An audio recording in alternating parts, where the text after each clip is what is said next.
or the TikTok refugees phenomenon. What have you got to tell us about that? Yeah. Well, I joined up with Red Note, as have Xiaohongshu, as have several million Americans last time I checked. And I claimed to be a TikTok refugee, even though I just had an account. I didn't really use it, but I've been um, corresponding with people a bit on Red Note and just generally looking around. And an acquaintance of mine online, and his 18-year-old daughter, joined it first and talked her dad into it, and so now they're on there. But yeah, it's just been, quite shocking for Americans to find out, our government lied to us about China. Imagine our government lying to us about something. Imagine. So. Tell me this: have you encountered in your time on Xiaohongshu? Have you encountered any negativity about being American? No, not at all. Other than in a joking manner. Some people. How does that manifest itself? Oh, they'll say, "Oh, we're getting tired of you, English-speaking people on here. Why don't you go back home?" Or and then they say, "Just kidding," and then they talk about whatever. But I've heard that there's a group. There's a large group in Taiwan. They're known as the 1450, and I've heard that a lot of them are getting on and actually pretending they're in mainland China and being negative and insulting people, so that Americans will get the idea that most Chinese, or some Chinese people at least, are quite rude. But almost everyone that I know here in China is saying this is fantastic. They think it's amazing that you guys are so ill-informed. It really is amazing. All of my friends most of my friends are kind of older. They're not on Xiaohongshu, but everybody reads it. Everybody looks at it. Even my wife is. She's got a Xiaohongshu account, but she doesn't post on there. But she's reading it and watching things all the time, and so. They're all saying, "I can't believe Americans are so stupid." That's really the answer. They can't believe Americans are so stupid. How did that happen? Well, I mean, it's not stupidity. It's just being brainwashed by our government. And the ironic thing is that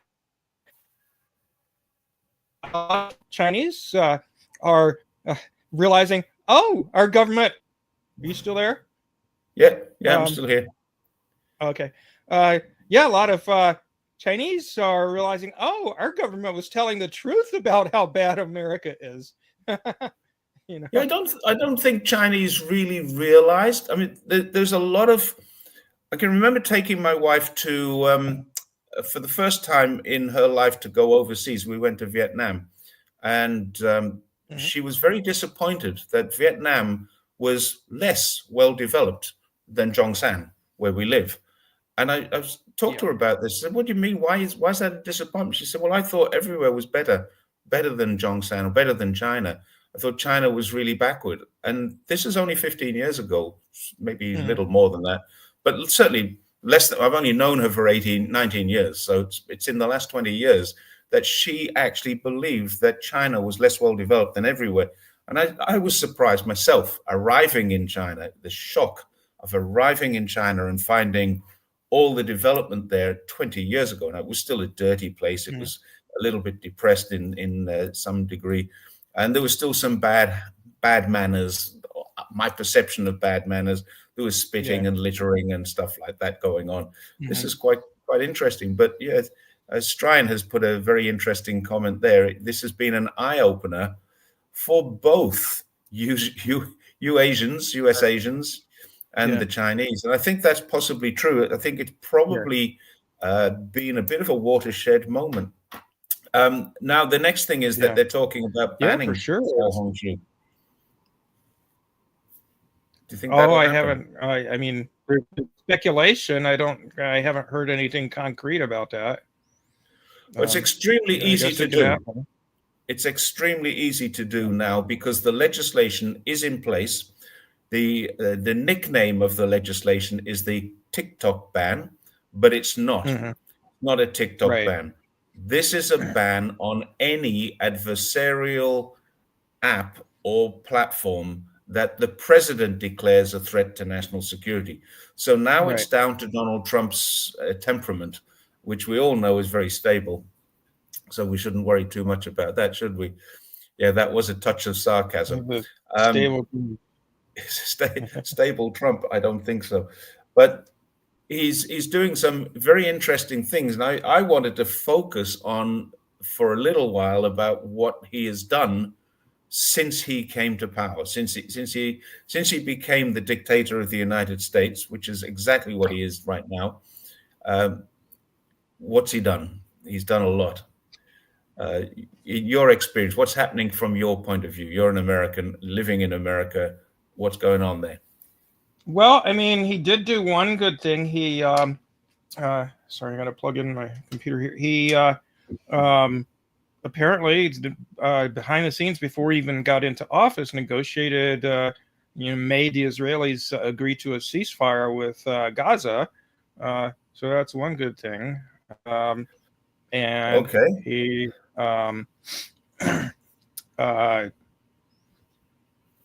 He abolished the changes in Title IX, which is the legislation that opened things up and provided funding for women to have athletic and academic scholarships and so on and so forth, and greatly increased participation in women's sports. And so Biden changed that. So anybody who calls himself a woman can be a woman, and so on and so forth. So that was undermining Title IX, and so Trump undid that.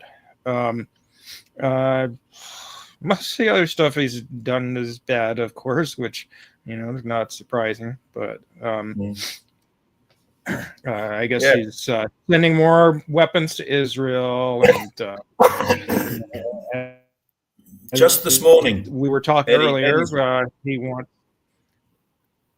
Yeah, Eddie's pointing this out just this morning. Yeah. Now, you just mentioned that one of the positive things was organizing the ceasefire. Now, today, Netanyahu is in the White House. He's in Washington today, and they had a joint press briefing, and in it, Trump has said that the United States will own Gaza. And there's only 1.8 million people left there, which means that the place. You wonder why? Yeah, the place. Well, he's now saying they can go to Egypt or Jordan, and I'm not sure what Egypt and Jordan will have to say about that. Well, they've already said no many times. Yeah, so this is what he's saying in public today. Last night, our time, your time today, earlier on. And he will take over Gaza, and America will own Gaza. That's his statement this morning. Yeah, I mean, Israel's been trying for 15 months, and all they can manage to do is kill civilians. They aren't gonna, you back? Okay. Yeah, I'm back. I don't know why we're having these technical issues. I mean, war's been going on for 16 months, and Israel's obviously getting their ass kicked in Gaza by Hamas and the other groups. So I don't know what Trump thinks he's going to change. Well, maybe he's going to send military troops in there. That's something that they've done a few times in the past. What's going on with Mexico and Canada now? Well, I guess I don't know the details, but I guess there was some sort of negotiation for both sides to drop tariffs, and Mexico agreed to put troops on the border to help with interdicting the supply of the flow of drugs and illegal immigration. So I guess that was enough to get Trump to agree not to sanction Mexico or anything. So that's the extent of what I know. Okay, so he's only put a delay on that. And do you know that the information, particularly in Canada, the information that he says Canada, because Trump claims a win here. Canada have now agreed Uh-oh, that I'm they're losing going you. to send troops. Okay, I've still got you, so I'll continue. All right, now we're back. Now we're back. Canada has said they're going to send troops to the border to protect it, and blah blah blah. There's a huge movement at the moment to try and prove a connection between Vancouver criminal gangs, which are ethnically Chinese, as a great deal of Vancouver is. So obviously there is some crime in Vancouver, and some of that crime relates to China, and connecting that to the dreaded CCP. And I'm seeing all kinds of propaganda. It looks to me like a very, very clever CIA psyop. It's a psychological operation that says, we're going to prove the links. Well, they're not. They're alleging the links, and allegations in Western media seem to be taken as proof. It's not. So when they make allegations that there is a massive link to the CCP, massive amounts of Chinese money, and they're causing crime, and they're causing inflation, they're causing house prices, all this sort of stuff. It's a very anti-China program going on right now in Canada in order to try and convince Canadian people. So the Canadian government back in December said, we're going to police this better, and they released a paper and they said what they were going to do. And that is now being claimed by Trump as being, I won this victory because now Canada is going to give us what I wanted. So he's claiming the victory now. He's going to do that a lot, I think. Mexico, I'm not so sure of the situation. But in Canada, the information was available back in December. And he's claiming yesterday or the day before that, it's about 3 or 4 days ago, in fact, he's claiming that now Canada has come to the party to do what he made them do, which they did during the Biden administration. So he's claiming a win there. Yeah. Well, I don't know how far Mexico is going to be willing to go along with him because, as you know, they have a. Well, whatever happens, you have a deal with Mexico and Canada called the USMCA. And if you're putting tariffs onto those two countries, USMCA is Mexico and Canada, if you're putting tariffs and restrictions onto those two countries, whatever happened to that trade deal, which Trump himself signed in his last presidency? You're talking about NAFTA? Yeah, no, the NAFTA. I assume that's still in effect. No, NAFTA got scrapped because USMCA replaced it. And Trump, it was, who scrapped NAFTA. And then having scrapped NAFTA, he created this USMCA, which gave America more power. And now he's just overridden that. And basically, he was on media the other day saying, I don't know who signs these things, whoever signed these terrible deals, but he did. He scrapped NAFTA and created USMCA, and Mexico and Canada signed to agree to this. And now he's overridden his own deal. Yeah, it's no telling what he's going to do from one day to the next. It's going to be a wild 4 years. It sure is. I mean, at least we have a president who can talk now. That's. Do you? Something. Low expectations, I guess. I don't know if there was a movie made a few years ago called Idiocracy. Do you know about that movie? I haven't seen it. I've heard about it, but yeah, it's you like ought to. You ought to. Yeah, you're living in it right now.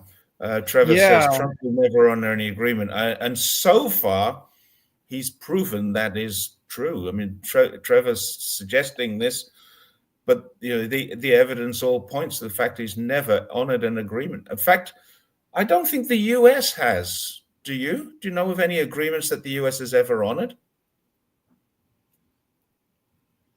Well, I mean, yeah, either the U.S. pulls out of them or they violate them. So, the Minsk agreements with Russia. I mean, all the countries that France and Okay, Germany and so forth. Since Trump Ukraine came to didn't pay power, attention to that. since Trump came to power, he's Um, just in the last 10 days, 10 or 12 days, whatever it is. Since he came to power, he's pulled out Mhm. of the World Health Organization. He hasn't pulled out of the World Trade Organization, but they're not doing anything to make the World Trade Organization work, which he can do. And Yeah. it's America that's stopping the World Trade Organization from working. He's just pulled out of the United Nations Human Rights Commission again. Nikki Haley did that when she was his Human Rights Commissioner, his United Nations Commissioner back in 2018. And he's literally today just pulled out of that again. So he's no longer a part of the United Nations Human Rights Commission. He's pulled out of the Paris Agreement. What else has he pulled out of? It's quite a lot. He pulled out. Was it the INF Treaty or the Anti-Ballistic Missile Treaty? I forget which came first. Right. I think it was the Intermediate Nuclear Forces Treaty that he pulled out of in his first term. And of course, he also pulled out of the deal that Obama had agreed to with Iran. So, yeah. Well, talking of Iran, he's just sanctioned them again. There's one remaining arms control agreement that. Wait, what? Go on. He's just sanctioned Iran again. Just today, signed some more orders to further sanction Iran, and because I've been living in China now for 20 years. Before I came to China, I remember reading that Iran was on the cusp of getting nuclear weapons, and today, because they're on the cusp of getting nuclear weapons, he sanctioned them again. So this has been going on for at least. Well, they may as well go ahead and get nuclear weapons now. I mean, that's not going to work. Now, Brian Beletic, who I admire greatly from New World Atlas, he's made the comment this morning. This is exactly the reason why Iran needs a nuclear deterrent. It needs to have one. So if Iran gets onto nuclear weapons, I think it probably would be a deterrent against Israel doing something, but he's threatened to obliterate Iran. So in other words, if Iran were to, he says, this is him talking, if Iran were to assassinate him or someone close to him, then he will obliterate the entire country. So much for this, the Iranians need rescuing from this government. He wants to obliterate the entire country and murder every single Iranian that exists because they killed somebody in retaliation for killing that Soleimani, the general that he killed many years ago.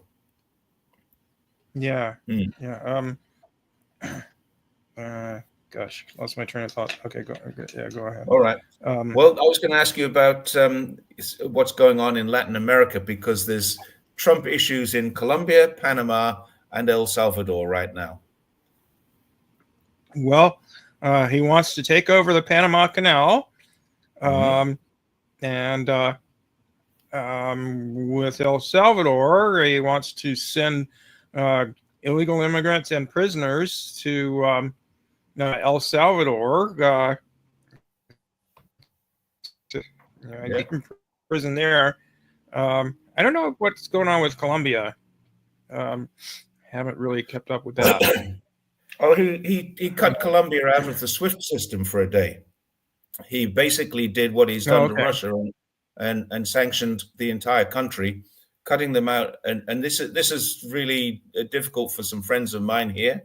I've got Colombian friends here. They can't access their bank account. Oh, they can now because Colombia came to the party. Again, Colombia had to do what he said he wanted them to do, which was to accept a plane load or 2 plane loads of shackled illegal immigrants. So they were seen on a military plane in shackles, and the Colombian government said, "No, we're not going to accept them like this. These are not criminals. These are illegal immigrants. They're not criminals. So if you're sending them back, you put them on planes and we'll accept them. If you're sending them back as prisoners, we can't accept that." And so he just closed down Colombia's economy. Yeah, I mean, regardless of who's in charge, the U.S. is like the big giant bully on the beach, kicking sand in everybody's face, and even though the U.S. is getting weaker and weaker by the day, it's not going to stop that as long as it has some power, I guess. But do you see that what Warwick Powell describes as a U.S. autoimmune deficiency? Every single action that they take to try and strengthen themselves actually weakens them further. Are you seeing that yeah, at all? well, I mean, obviously, all they did in Ukraine was destroy Ukraine and get 1 million Ukrainians killed. They didn't weaken Russia any. They strengthened Russia. Russia's military is stronger now than it was, and their economy's still growing and getting stronger. And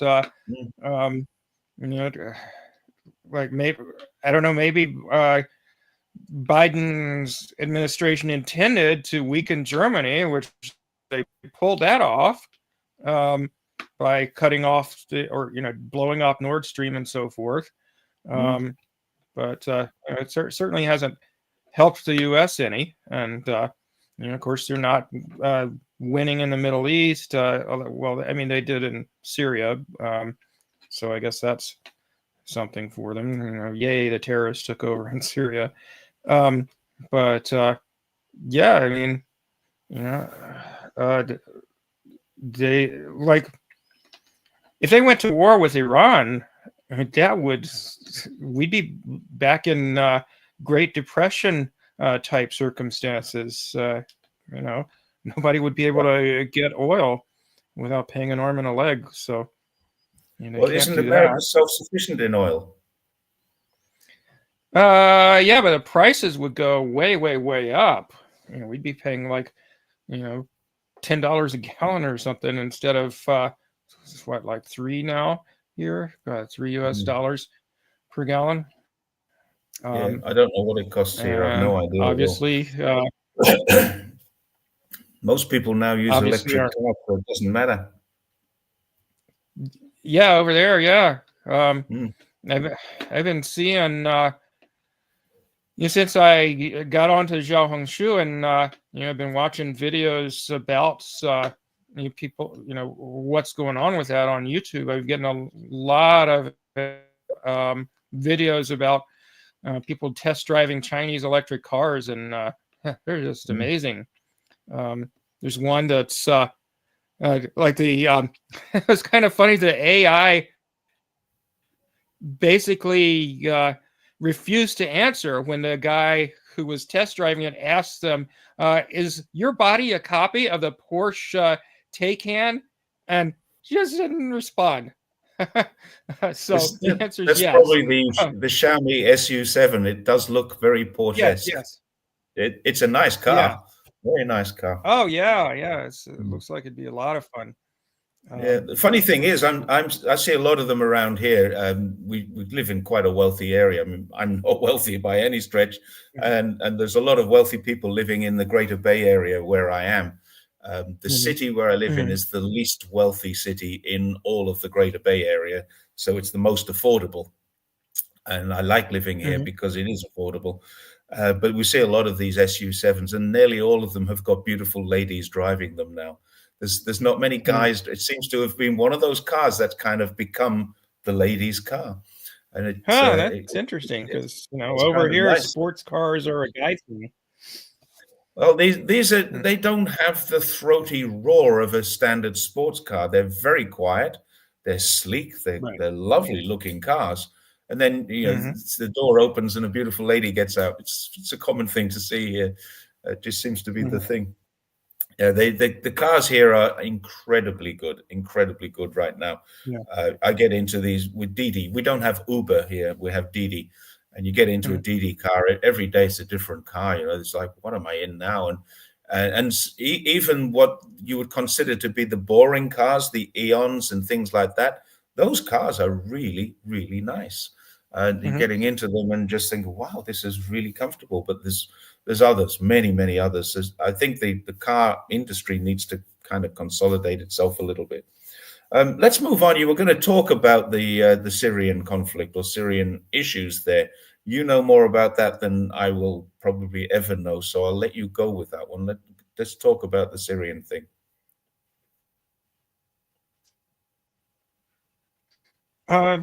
Sure. Well, as our viewers probably know, the U.S. has been trying to overthrow various governments around the Middle East and North Africa that were supportive of the Palestinians ever since Bush was president. They back in, I think it was in right after 9/11, basically, they formulated a plan to overthrow 7 governments in that region within 5 years, and they missed the time frame, but the U.S. has now overthrown or severely undermined 6 out of those 7 governments.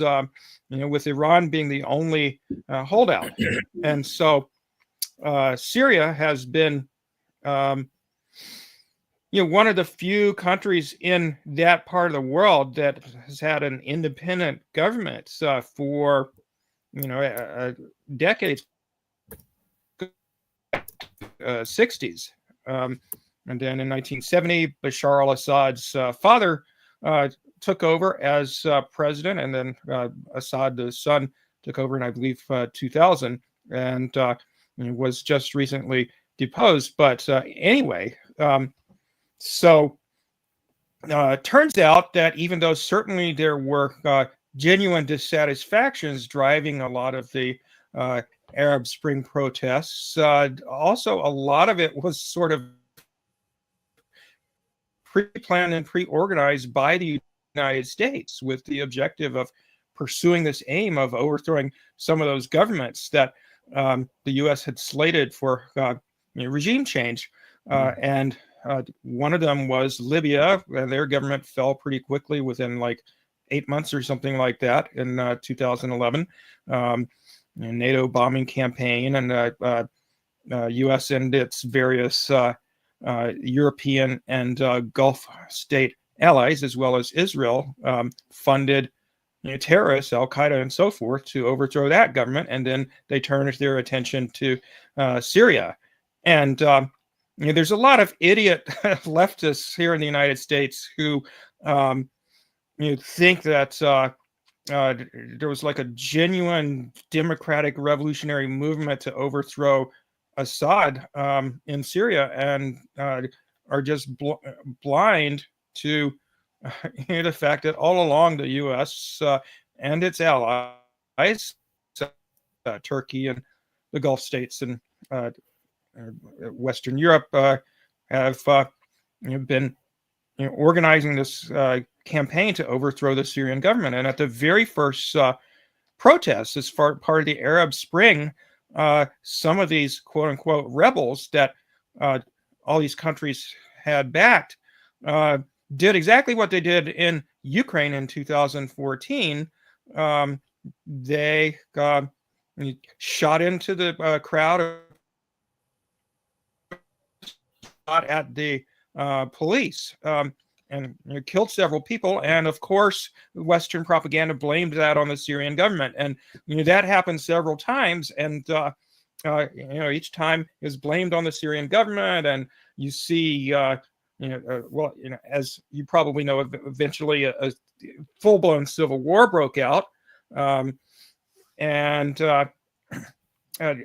you hear these claims that 94% of the 500,000 or so people killed in that war were killed by the brutal dictator Assad, but in fact, most of them were killed by the quote-unquote rebels, or by U.S. bombing or Israeli bombing or Turkey, etc. And there was all this atrocity propaganda. There were 3 separate occasions where chemical weapons attacks were staged by the quote-unquote rebels, who were proven to have chemical weapons. Syria actually arranged with the OPCW, Chemical Weapons Monitoring Organization affiliated with the UN, to get rid of their chemical weapons, which they did. but they kept getting blamed for all these chemical weapons attacks. Of course, Syria was just devastated between the civil war and sanctions, which have been going on against Syria for decades and were jacked up to unprecedented levels for any country, I think, in 2019, the so-called Caesar sanctions. Plus, U.S. troops have been occupying northeastern Syria, or a portion of northeastern Syria, for like 10 years, which is exactly where most of their oil are. So, basically, in the long run, Syria's government didn't really have a chance, and Assad fell in December, and the terrorists have taken over, and have been extremely brutal, as they have been all along. So there was two aspects to this that appear to have been the two major things that prevented Assad from keeping control, and one of those is the digital space, if you like. He lost control of his media, his social media, the digital space. There was basically no censorship on that, and it was just bombarded with Western tropes of just basically lies, misinformation. And this is one thing where, being in China, I really appreciate the fact that misinformation in China is immediately banned. Excuse me. Now, what can happen here, unfortunately, is that good information can equally get banned. I mean, I could, for example, I could write a complete article, make a video about Tiananmen Square, put it onto YouTube with all of the truth. But if I put it onto social media, it would immediately get banned because they won't accept anything about Tiananmen Square being on there. You can't even search for Tiananmen Square or even Beijing 1989 on Chinese social media. Exactly. And the reason is because there is just so much misinformation about it that they don't bother trying to check or verify. Right. They just say you can't say it, and I kind of appreciate that, although it's frustrating and disappointing. Hang on one second. Trevor, thank you very much, and I agree. Everybody, please hit the like button. Yes, and please hit the like button on my channel, The Bitter Pill, as well. I don't know why. Go over there and watch a few seconds from there, please, as well, so I can get more views. Yeah, get more views. What I was going to say there, it was China has maintained since 1989 control over its media, control over its airspace. After the invention and the introduction of the internet and then digital social media, China has maintained control, and that way it has maintained its stability and its harmony. That was lost in Syria. Now, what also happened was NGOs, and we've just had, I think it's extremely rare for me to say to Trump, if I saw you today, I'd give you a high five for this, but he has just scrapped US aid, at least for 90 days. And I think this is the other thing, the NGOs getting into Syria, into the country, and any country where you have US NGOs. It's okay if your country is on the side of the United States. The US NGOs will come in there and they will, just make sure that they bed you down nicely and continue to control you. But if your side is adversarial to the United States, NGOs, as Hong Kong found out to its expense, are very, very dangerous. This is a good point. Yeah. Well, Tiananmen myth is as real as Santa Claus. Yeah. Yep. Yeah. It's funny. I think I've told you before, I've been having constant arguments with people in this socialist group that I'm part of, this discussion group, where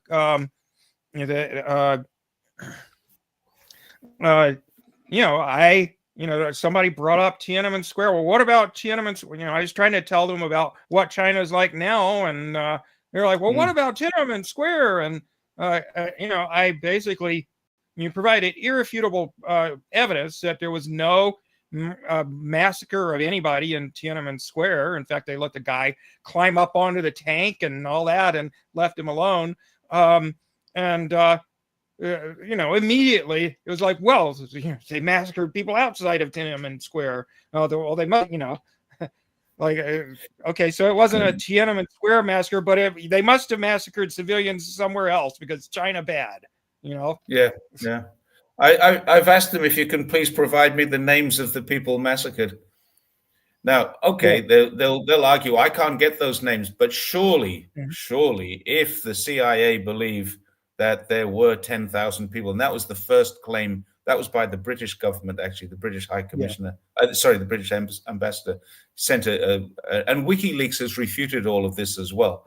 So if you believe that Julian Assange has genuine information about what the American government is doing, and I think most people on the left either will or they should, then surely you believe that WikiLeaks has got the right information, or at least part of the right information. So if WikiLeaks exposed this Tiananmen Square myth as a lie, then why is it still out there in your leftist society, where the people really ought to be thinking, hang on a second, my government and my media have lied to me about this. Why are they telling me the truth? And why then does Tiananmen Square come back every single year in June with a commemoration in every media that the government, US government, controls? Why is that happening? It's simply because they keep renewing a 40-year-old incident. Why have they got nothing new to come up with? So, I mean, there's a lot of discussions about this. If you really want to believe this, then you're always going to believe it. It's as simple as that. You want to believe it. You want to believe China is authoritarian, dictatorial. China will turn tanks on its own people. You want to believe that, then that's fine. Believe it. But what's really the truth is whoever believes that, has been completely hoodwinked. And some people are happy about that because they don't like China. I don't like China. I don't like the Chinese. Or they say, I love the Chinese, but I hate their government. And then you tell them that every single person in China is related to, works with, or friends with a member of the Communist Party.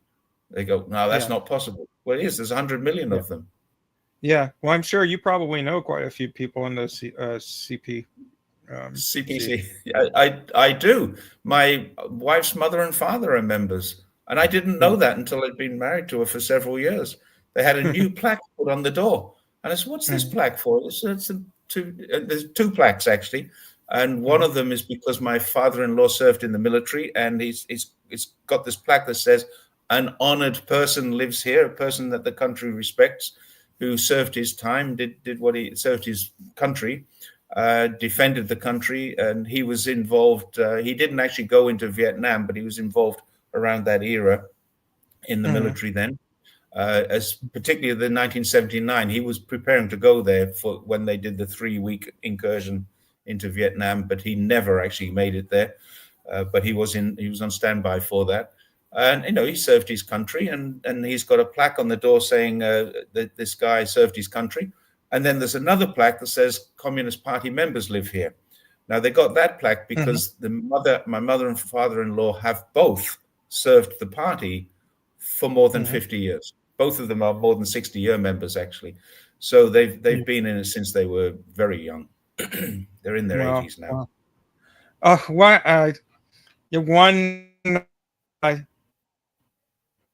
Other argument I've had with a member of this group that I was talking about, I told, like we were talking about how, it's written into the Chinese constitution that the Communist Party is the dominant party in China, but by constitutionally, even though other parties are allowed, and you don't even have to be in a party to run for local office and so forth.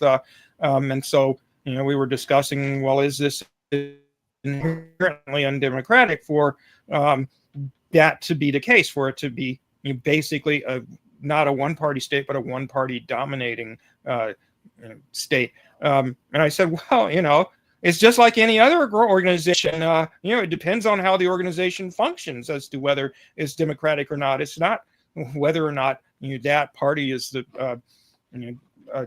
constitutionally the dominant party. I mean, look at the U.S. We have two parties. Neither of them are written into the Constitution as dominant parties, but they're both, completely undemocratic. It would take a long time to explain this, but basically the Communist Party of China seems to be much more democratic than anything in the U.S. And I said, well, okay, I said, it depends on how the party functions. Also, you're talking about the party that led the Chinese Revolution, and it's a workers' party and so on. And he's like, a workers' party? No, it's a petty bourgeois party. And I'm like, well, there's almost 100 million people in it. So how are they all petty bourgeois? And granted, the qualifications to get into CP are pretty lofty, and likely most of the people in it are highly educated and so forth. But you don't have to be in the party. Not so. Anyone can join the party, but they need to be upstanding members of the community. They need to work within the community. You don't have to have my father-in-law had 4 years of school. That's it. Yeah. Mm-hmm. So, we're going back to an era when that was quite a common thing. But he's one of the most, I would say he's the most intelligent person I know. A very, very smart guy, but he's not educated at all. But he's educated himself. He's educated in the ways of the world. He's an expert on Scottish whiskey. He understands wines. He's a very easygoing gentleman, really nice guy, but he had no education whatsoever. He joined the army when he worked on the farm, and then joined the army when he could, and so his education is from a different world to schools. So it's not about education. Now, if you want to be in governance, yes, you must be highly educated, and that's not just educated in your own field, but educated in governance. You cannot become a high-level bureaucrat in China's government until you have been through governance school. They have schools. There's one in Zhongshan here where people go to learn how to be administrators. And once they've learned that skill and put that skill to experience and proven, then they are both elected and selected. They're selected and elected. And it's a hugely democratic process. Really is a hugely democratic process. And Xi Jinping was put into place by the National People's Congress, which consists of 2,799 people, all of whom are elected by their peers. Every single one of them elected. And they're the people that put the president into place. Yeah. And, as you know, here in the States, the president can pick anybody he wants to be his cabinet members, his assistants in various spheres. And Kennedy picked his brother for attorney general. And that's perfectly legal here. But was his brother qualified neither hire nor? What's that? Was his brother qualified to be attorney general? I know he was a qualified lawyer. Yeah. But my point is that wouldn't be allowed in China. He couldn't have picked his brother or anyone else if he were the president of China. Xi Jinping can neither appoint nor fire any of the other higher ups in the Chinese government. Technically, you're right, and technically you're wrong as well. He can select, but then the election process needs to take place. So he can select. If his brother was qualified to be the vice president or the premier or something like that, he could select his brother and say, I want to nominate my brother for this. But his brother would have had to have come through the system and be qualified. And then the National People's Congress would have to vote to say, yes, we agree with your selection. So there would be more than, generally speaking, there'd be more than one person up for the position, and the NPC would vote on who gets that position. But I would suggest right now that if Xi Jinping suggested someone, he'd get 99% of the votes anyway. He can't do a thing wrong as far as the Chinese people are concerned. The only criticism I've ever heard of him, literally the only criticism I've heard, is that he's too soft, particularly on America. Yeah. It's not what you'd expect, is it? Well, I mean, not what most people would expect, but I mean, when you consider that the U.S. tries to undermine every government that is in any way not under the thumb of the U.S., I mean, you kind of have to be, not soft. So. Yeah. Okay, so where are we going next? So I wanted to basically, for me, it was talking I about. lost most of what you just said, Jerry. Could you start over? Okay, I was going to ask where we were going next, because I was going to talk about what Trump has been doing recently, and you're not all across that. So you were going to talk about Syria. What else were you going to talk about today? Well, I've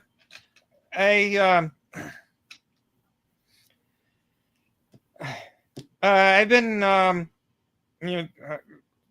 just reading up a lot on China, and we're in this group that I was talking about. We're having a discussion on modern China in a couple of weeks, so I'm really looking forward to that. And I don't know, there's nothing newsworthy about it, but I mean, it's just part of this general trend of hopefully Americans learning more about China, which is just very exciting.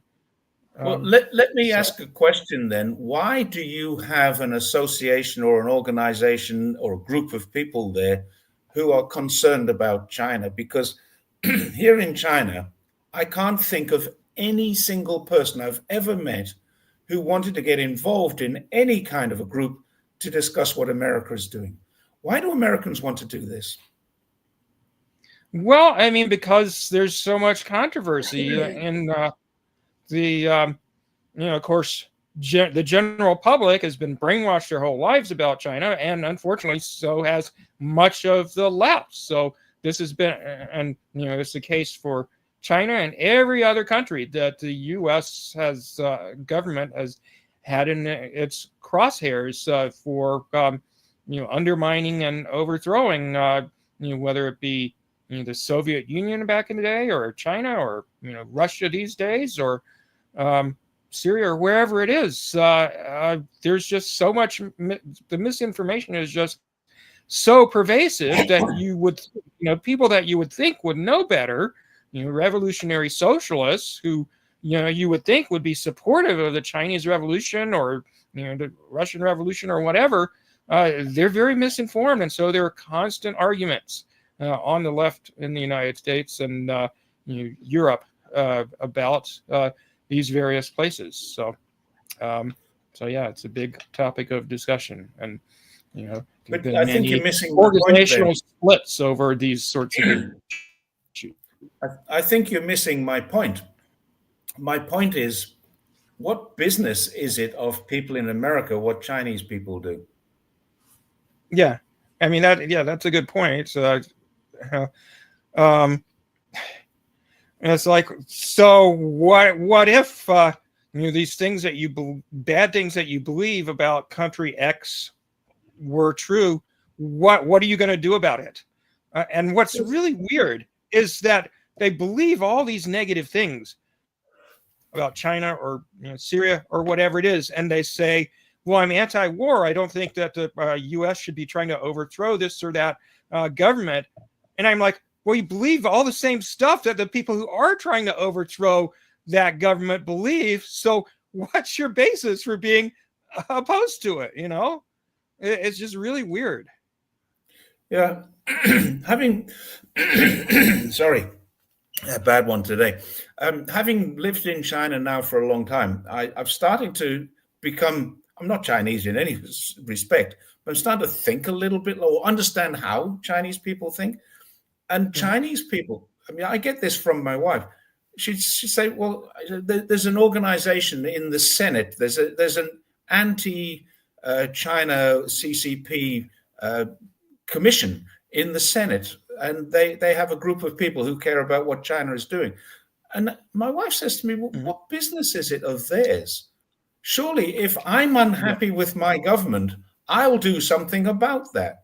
Why is it America's business to go out and make these changes? How does China's growth affect you in the street in America, when really all of the problems that you have in America are created by your own government and your own people.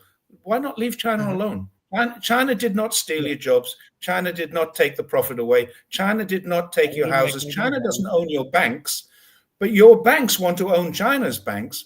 China doesn't own your debt. China has nothing to do with you, yet not you personally, you Americans, but Americans are completely brainwashed, I believe is the right word, into believing that everything that's going wrong is China's fault. Why? Well, because they're brainwashed. Simple as that. I mean, it's easy to understand why the U.S. government and the U.S. ruling class wants to mess with China or every other country, because they want to make as much money as possible, and that requires dominating as much of the world as possible. But yeah, in the case of certainly the left or socialists or communists in the United States, you would think that they would not be obsessed with trying to nitpick every bad thing that either is true or is just made up in the vast majority of cases about China or everywhere else. You would think they would realize that that's pointless, but they don't, because it's just their minds have been warped by this propaganda, and they don't realize it because they think of themselves as being the enlightened ones who see through the bullshit, and they're not. They're not. No, they're being. I thought Hong Long put the word up there, deflection. It seems to me that there are two things that the American government likes to do very well. One is to deflect, and the other one is to divide. They're very good at dividing, and by dividing, they can control. When they divide, you can't get cohesion when you have division, and when you don't have cohesion, you can't possibly have organization. If you can't have organization and cohesion, then you can't have any opposition that is of any use, and that's what I think is happening. So, I mean, that's my view on it. So,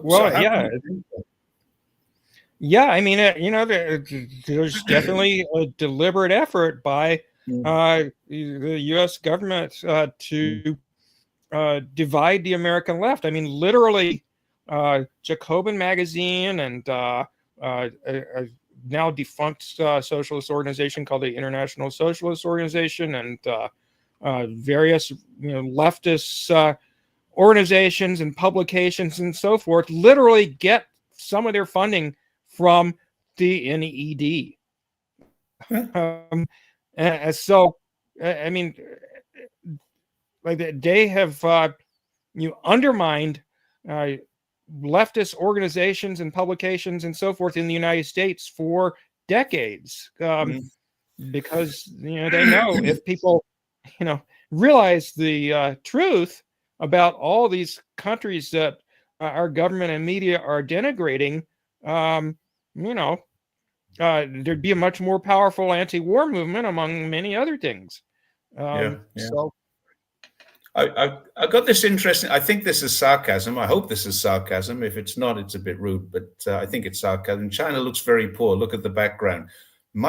My background is a village on Hainan Island, and it's no longer an occupied village.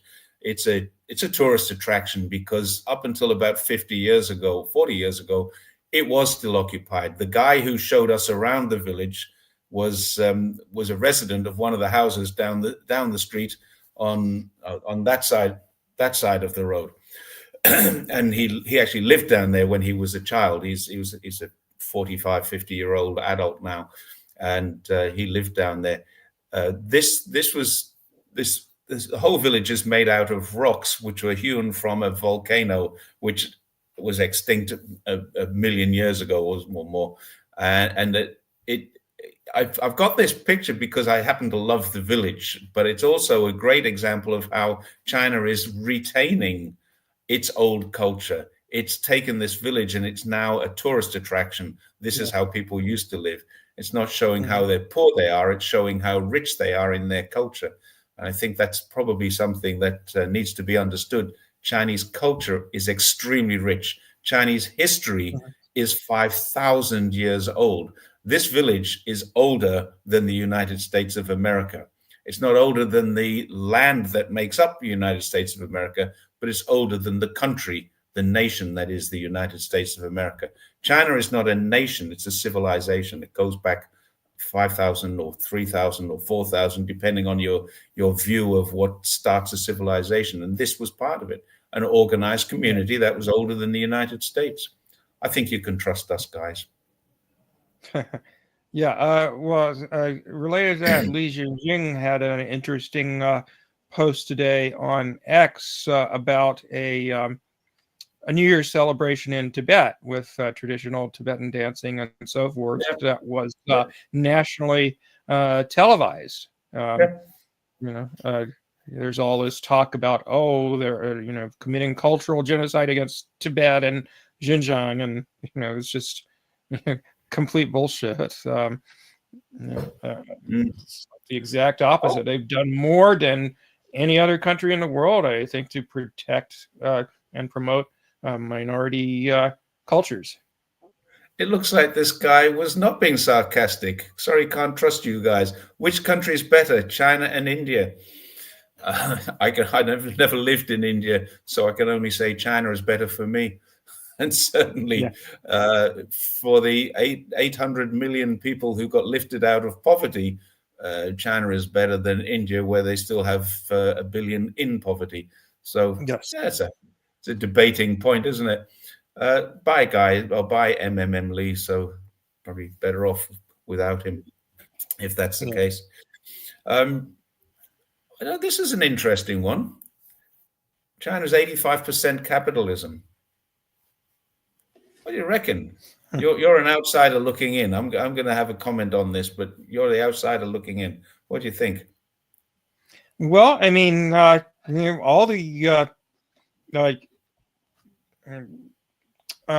natural resources, the valuable natural resources in China are controlled by the government. The land is owned by the government. The banks are largely owned by the government. And various other aspects of the commanding heights of the economy, financial and industrial and so forth, like all of the top companies in the global Fortune 500 that are Chinese are at least partially government owned. So I'm not sure where this person is getting this. Yes, there's capitalism in China because in the late 70s, the CPC realized that, hey, we're falling behind the rest of the world. Even though we've made enormous progress in China, we cannot develop this country to a modern level unless we can become integrated into the global economy. And so, market elements were introduced to a much greater extent than they had been before. But, having a partially market economy is not the same thing necessarily as having capitalism. It depends on what the government is doing, and it depends on like in whose interests the government is ruling. And when you consider things like 800 million people lifted out of poverty, and all so much of the air pollution in the major cities being cleaned up, and the enormous efforts the government made to protect people in China from COVID, which cost billions and billions of dollars. And like I could go all day with examples of ways in which the Chinese government has acted in the interests of the working class, not the capitalists. The real figure, the actual figure, is that the Chinese economy is made up of 51% of free market and 49% state-owned enterprises, effectively. So that's the official line. But I would say that capitalism is very much allowed and approved of, but Donut has really hit the nail on the head here. guided capitalism, it's controlled capitalism, and it's not unfettered or wild free capitalism. You cannot get to be a bazillionaire like Elon Musk, Jeff Bezos. You will never get to that status because in order to get to that status, you have to impoverish other people. If you are going to be wealthy, that's fine, but you're going to bring other people up with you in China. That's the situation. There's no problem having $1 billion in your bank account, but if you're not putting something back into the community that gave you that $1 billion, then you're going to lose it. And there's been a few. I mean, they talk about the Jack Ma case, and that's not really a good example. Jack Ma was trying to do something entirely different. He wanted to create a new banking system of microfinance that didn't apply to the banking rules and would have effectively given unfettered capitalism to his corporation. That was stopped. Now, had he got something that was within the market rules and still became even richer than he currently is, then they wouldn't have stopped him. They only stopped him because he was breaching the limits, the limitations of what the free market in China is. Not a free market at all. It's a controlled market. And that's really guided capitalism is a great way of describing it. I mean, the portion of the economy that is capitalist, yes. I was, I don't know how many of your viewers are from, unless they're from America. You may not be familiar with this term that describes the Midwestern part of the United States, which is where I am. It's often called the Rust Belt because so many factories closed down here, and the companies built new factories in Mexico or China back in the early days of the opening up when labor was very cheap there, and wherever else. In the town that I live in, Bloomington, Indiana, we had maybe the largest TV factory in the United States for a long time. It produced the first color televisions in the United States. We had a big General Electric plant and so forth and so on. That's all gone now. Those companies are long gone to other countries. And that could not happen in China. Like, a company could not close down a factory in China and move to like Bangladesh or something. That would not be allowed. So no, it would be allowed if companies are doing it here. They're taking away low technology and replacing it with high technology. I've got a friend who ran a shoe factory here in Zhongshan. It had 20,000 employees. They closed that down, and the factory has moved to Cambodia now. I want to cover this. I want to cover this point here. I misconstrued what I just heard this today. I think the rule is you can't take all your technology with you when you leave.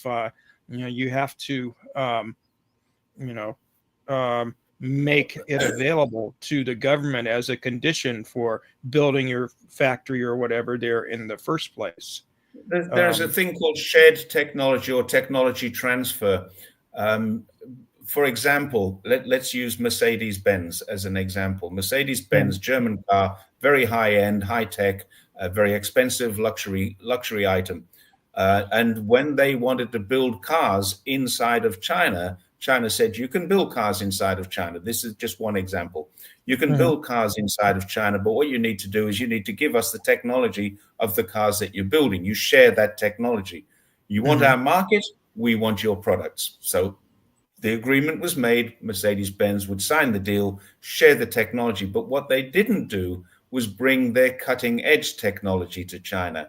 They bought 2 years ago's technology. So if you want to buy a Mercedes-Benz that's built, made, and manufactured in China, then you're buying a 2-year-old version of the German version, which is made in Germany under their latest innovations. So they still. I have a friend here, very, very wealthy friend, who waited 6 months for a car. And I said, well, why don't you just get it locally? I know cars are available locally. He said, no, I'm getting the German one imported. because it's this year's model. I'm getting the latest model, and the ones they're building here are 2 years old. This is what was happening. So they weren't actually transferring their high-end technology. What they were transferring was old stuff. And China did agree that China copied that. China improved on that. China's innovated on that. There's no question about it. China learned from that. But it was a deal that was done that every single company, corporation that came into China knew exactly what they were letting themselves in for, and they had a choice. You don't need to. I made a video a while ago about why China doesn't have the secret recipe for Colonel Sanders chicken. First of all, they don't want it because they have better chicken here anyway. But secondly, Colonel Sanders, KFC or Yum Foods, said, well, this is proprietary and we're not sharing this with you, but we want your market. And the government said, yeah, okay, you can have that. You can come in and do that. There's no issues about it. It's technology transfer. It's not everything that you run in your business is going to get copied in China, because for my wife makes a better fried chicken than KFC. And I'm sure you don't eat chicken. I know you're a vegan, but I'm sure that there are better chickens than KFC around. If you go to any small organization that still survives, if such a thing does. So yeah, it's a technology transfer, shared transfer.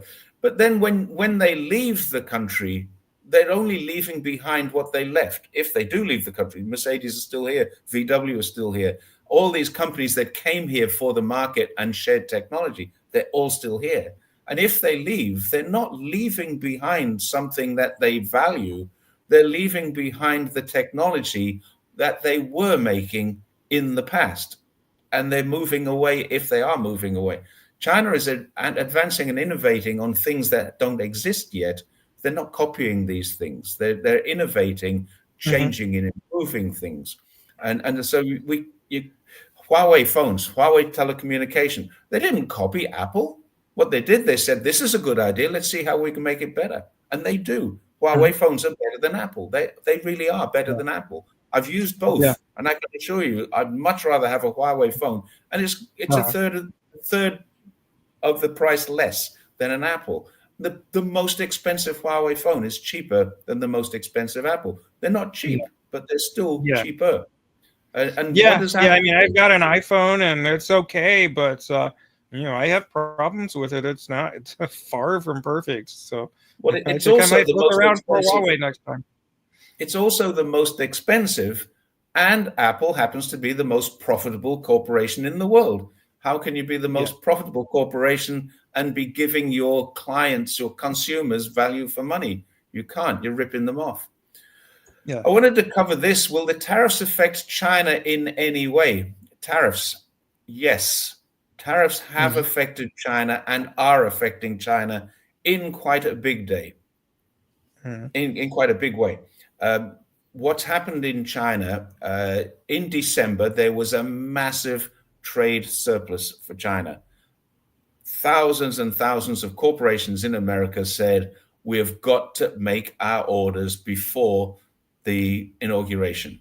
And China had a boom month. It finished its year with the highest month probably in history. Certainly, it finished its year 5.4% growth on the GDP, which was much, much better than the anticipated around 5%. But even up until December, people were still saying it might be 5.2%, but it came in at 5.4% because tariffs affected it last year in a very positive way. Everyone getting their orders in before the tariffs hit, so the delivery came before inauguration.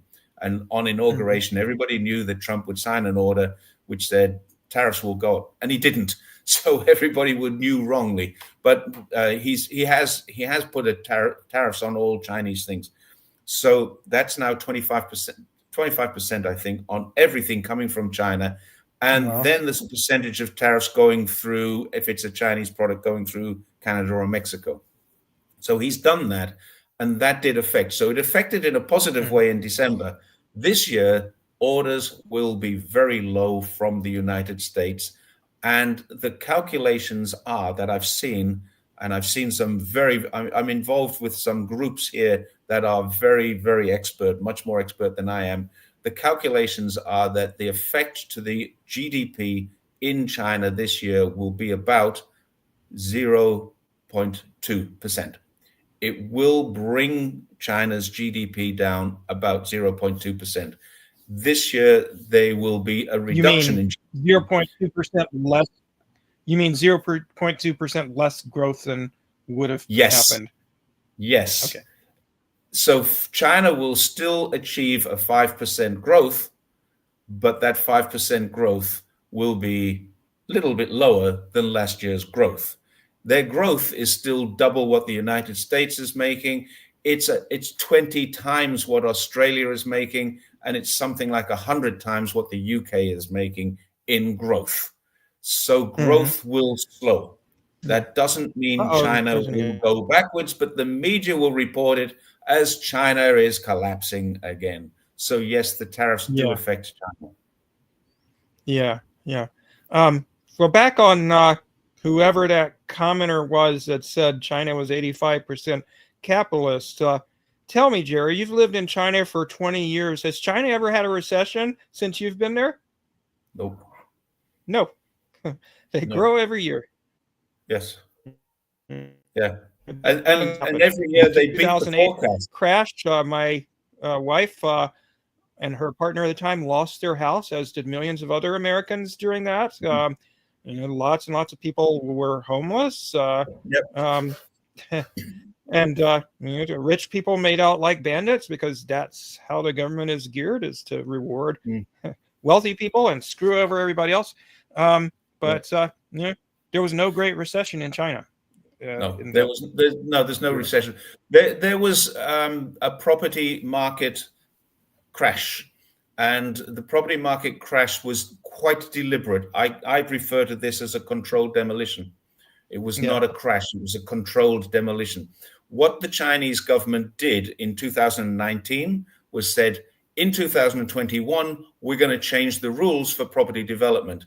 You need to adjust your business practices because we cannot have overseas speculation in the Chinese housing market. Houses are for living in, not for speculating on.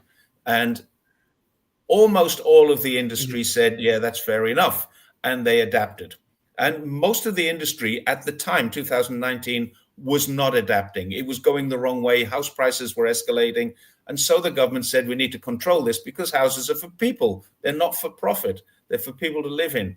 And they literally crashed the market, deliberately crashed the market. There were two companies, Country Town and Country, or Country Town, and Evergrande. Town and Country, I think it was, and Evergrande. So these two companies both had different structures. One of them was listed on the New York Stock Exchange. It lost 90% of its income, lost 90% of its value pretty much overnight. And then the other one had overseas debt bonds, and it was issuing debt bonds that it was selling to overseas speculators. So overseas people were making money on Chinese properties, and Chinese people trying to get onto the market couldn't afford it. I own apartments. I actually own 3 apartments, not because I'm rich or anything like that, but because when we married, my wife and I saved up and we bought an apartment for cash. Then my mother passed away, and I bought another one with that cash that she left me. So we had 2 apartments. And then a few months ago, just over a year ago, we moved into a 3rd apartment because I have some problems with my leg and we wanted to be on the ground floor. So we're now on a ground floor apartment, and we're trying to sell the other 2 because we're not rich. So we're trying to sell the others, but the price has collapsed. There was an interesting comment a couple of comments ago. Somebody was talking about their Chinese smartphone and how happy they were with it and how cheap it was. Speaking of truth, give peace a chance. I had that comment. If you could put that up. Yeah. So. Yep. I agree. Xiaomi is a great phone. It's very cheap. Honor, which used to be part of Huawei, it's very cheap. Huawei is a good phone, and it's expensive. There are 100 brands. Oppo, Vivo. Mine's a Vivo. Absolutely no problem with it at all. It's great. it's a lot cheaper than buying a Huawei. But I had a Huawei before, and I liked it. I say it got stolen. That's not true. It wasn't stolen. It was lost. I actually dropped it in a toilet, and I went back to get it. I realized where it had fallen out of my pocket. You know, it was in a public toilet. It had fallen out of my pocket. I realized this, and then I went out of the toilet, and then 10 minutes later, oh, where's my phone? Went back to the toilet. It's gone. I tried to find it. So it wasn't stolen, it was lost, but somebody did take possession of a new phone that they couldn't get into because they're so secure. You need my thumbprint to get in there. So I'm not sure why this was any benefit to anyone, but I lost that phone and I bought another one fairly quickly that I could afford. So I got a cheaper one. The Huawei went missing, and I got the Vivo, which was about a third of the price of the Huawei. So that was why, they're good value for money. They work perfectly well, and they do everything that an iPhone will do. Well, right, where were we going next?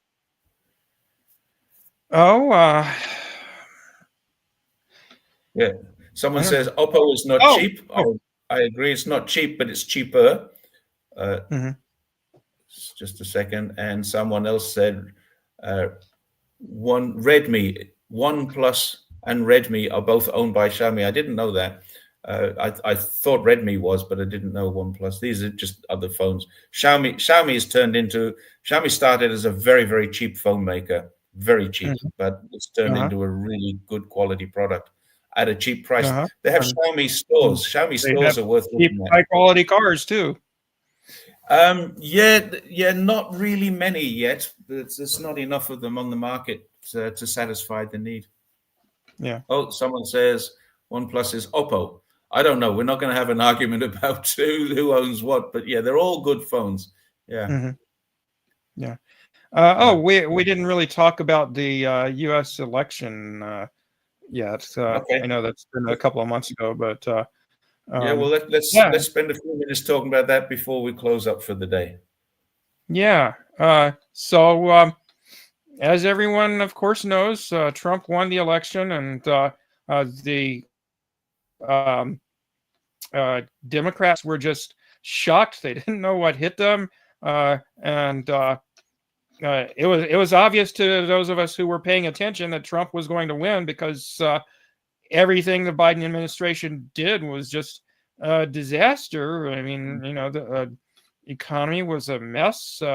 Inflation was out of control for a while here, and the homeless population shot up, and all of the it was not so much just something Biden per se did, but rather he just happened to be in that situation, and Trump was in a different situation. So, of course, Trump was president when the pandemic started, and so while Trump was in office, all of these programs were put into place to protect workers while they couldn't go to work, and so on and so forth. And lots of people were getting Medicaid and other government benefits that they hadn't been getting before. And there was a moratorium on evictions. There was a moratorium for a while on rent. And all of that was ended under the Biden administration. And that, along with the supply chain problems, and then the after effects of the Ukraine war and the destruction of the Nord Stream pipelines by the Biden administration, all of that created enormous inflation. So the economy just was did not do well under Biden, and they didn't even admit it. They were trying to gaslight us and convince us, oh, the economy's fine. Look how low the unemployment rate is. And people were saying, like, but I have to pay $1,500 a month for a low-end apartment. What are you talking about? The economy is not fine. I'm drowning in debt for medical bills or student loans, and you're not doing anything about it. So, Trump benefited from that. And then, of course, the Gaza genocide didn't help Biden. And it was interesting in Michigan, where my wife is from, in Dearborn and various other cities or towns in the Detroit area. There's a very large Muslim and Arab American population. Michigan has the largest Arab American population in the United States. And Jill Stein, the Green Party candidate, got something like 20% of the vote in Dearborn, Michigan. And as most of your viewers, I'm sure, know, in general, third-party candidates, including Jill Stein overall and nationally, don't do well in the United States because they're kept off of the ballot in a lot of states. They're not allowed on national TV. They're not allowed in debates. And so it's impossible for a third-party candidate these days to get elected to higher office in the United States. But in areas where there were large Arab American or Muslim populations, Jill Stein did very well. So that was kind of interesting. It is interesting, but the overall result was something like less than 1% of the overall vote for the country, wasn't it? She didn't. I was a little surprised she didn't do better than she did. Yeah, well, I mean, it's like the states where some of the states where she was kept off of the ballot were very large states. So the Greens were not allowed to appear on a ballot line in New York or Illinois, which are two of the biggest states in the country. And there were several other states that they were expecting to be on the ballot, but the Democrats spent more money trying to keep the Greens off of the ballot in the presidential race than the Greens spent on the presidential campaign. So how can that possibly be democratic then? Yeah, I mean, you left. Yeah, we don't live in a democracy here, as you know. I assume you're familiar with the Princeton University study from a few years back that found that literally ordinary Americans have no influence on the government's policies. The rich have enormous influence, and average Americans have little to no influence on government policy. So, we had these huge protests in 2020 over George Floyd and various other people being killed by the police who, were not being violent in any way. You had like 20 million people total at one time or another protesting over a couple of months period there in summer of 2020. And, they were demanding that funding be cut from the police and, reallocated to social services, which are better trained to deal with, people who are having, like psychological problems or what have you. They'll help people rather than shooting them. In fact, what happened was that the government raised police budgets. So big cities like New York and Los Angeles spend more money on their police departments than many, many countries in the world spend on their military. Just one city spending more money on their police department. Interesting. There was a paper done quite recently on how much America spends on policing and corrections, which corrections, of course, means punishment. It doesn't mean correction at all. It means punishment, imprisonment. And the amount that you spend is actually more than China. On your internal policing, the amount you spend is more than China spends on its defense. And China's defense budget is the second in the world. But the money America spends on internally policing its own people is more than China spends on defending its entire country, which is really interesting. Yeah. I just got through reading a book on the Tiananmen massacre, and the author was comparing the way that the Chinese government and police and military and so forth responded to the protests in Beijing and elsewhere to the way that American police responded to the Occupy Wall Street protests that took place in the early 2010s, just after the Great Recession, and you point out that there was vastly more police brutality against unarmed people, at least from what we know about what happened in Beijing, was vastly less violence against unarmed people in that than there was in the United States during the Occupy Wall Street protests. So there were people killed in the Occupy Wall Street protests. There were thousands of people injured, thousands of people arrested. Some of them hit with pretty serious charges who weren't doing anything wrong, really. So there was an effort by the Obama administration and the government in general to just totally repress that movement, which of course was just demanding fair treatment for America's working class. And they were like, we can't have this. We got to keep our boot on your neck. Too bad. How big is America's working class now? You mean people who are no longer middle class? Yeah. Well, I've seen a study that says that more than half of Americans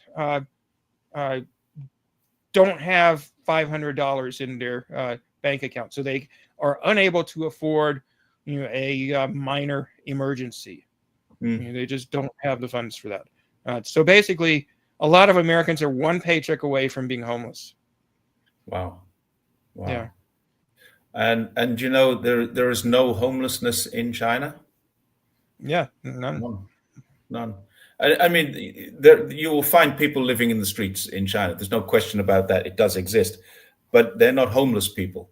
They're people who have moved from their homes, maybe for work. Maybe some of them they've slipped through the cracks in the mental health system. Mental health system here is not very well developed. The disability system is getting much better developed than it was when I came here. And my wife and I have been involved in that, so we know this. But the mental health system is not very well developed, and people do fall through the cracks, and we find them homeless. But what the police do when they find them is they send them home. They all have a place that they can call home, so they get sent home. Of course, if you just find this random guy walking in the streets and he's got no identification, he doesn't know who he is, then you've got a problem. But you do have homeless people, but it's very rare. You don't have homeless encampments. We don't have tent cities. We don't have people living in cars. I mean, if you're poor in China, you don't have a car. It's as simple as that. And that's one of the interesting things. That cars don't get stolen in China because the criminal fraternity aren't rich enough to afford to learn to drive. It costs a lot of money to learn to drive in China. So they don't steal cars because they don't know how to. It's as simple as that. The car theft is virtually non-existent here. Street crime is non-existent. It's a very different world we're living in. Very different. For sure. Yeah. I was hearing, I heard something interesting the other day. It said that if you buy an electric vehicle in China, you can get a license plate for free. But if you buy a gas-powered vehicle, it costs you a lot of money. No, it's not true. I don't know where that it was on Red Note. There was a myth about this. You do not get free registration, free insurance, anything like that, no matter what. There may have been one city. There's a city in Guangxi. I can't remember the name of the city, where they make these little Wuling cars. They're very, very small, like smart cars, but much cheaper, very, very cheap. For about $7,000 or $8,000 you can have one of these things on the road. They're very cheap, and they may have had a system because that city is full.